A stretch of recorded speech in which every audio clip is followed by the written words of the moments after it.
ಪ್ರೀತಿನ ಊರವರಿಗೆಲ್ಲ ಹಂಚ್ತೀರಾ ಅಂದರೆ ನಿಮ್ಮ ಸ್ವಭಾವ. ಪ್ರೀತಿನ ಹೆಂಡತಿ ಮಕ್ಳಿಗೆ ಮಾತ್ರ ಲಿಮಿಟ್ ಮಾಡ್ಕೊಂಡಿದ್ದೀರಾ ಅಂದರೆ ಅದು ನಿಮ್ಮ ಸ್ವಭಾವ.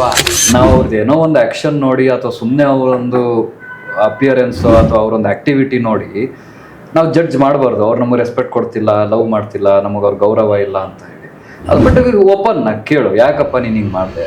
ಎಕ್ಸಾಕ್ಟ್ಲಿ. ಕೆಲವರಿಗೆ ಆ ಪ್ರಶ್ನೆಗಳು ಕೇಳುವಂಥ ನೇಚರ್ ಇರಲ್ವೇ, ಅದನ್ನ ಹೇಳ್ಕೊಡ್ಬೇಕು. ಮಾಡ್ಕೊಳ್ಳೋದೇ ಜಾಸ್ತಿ. ಪ್ರಶ್ನೆ ಕೇಳ್ತೀರಾ ಅಂದರೆ ಅದು ನಿಮ್ಮ ಸ್ವಭಾವ.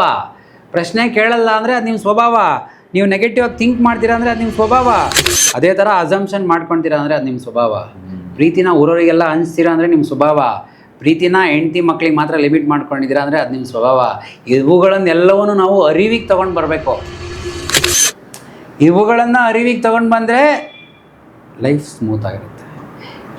ಈ ಥರದ್ದೊಂದು ಎಕ್ಸಿಸ್ಟೆಡ್ ಇದೆ ಅನ್ನೋದೇ ಗೊತ್ತಿಲ್ವೇ ನಮಗೆ.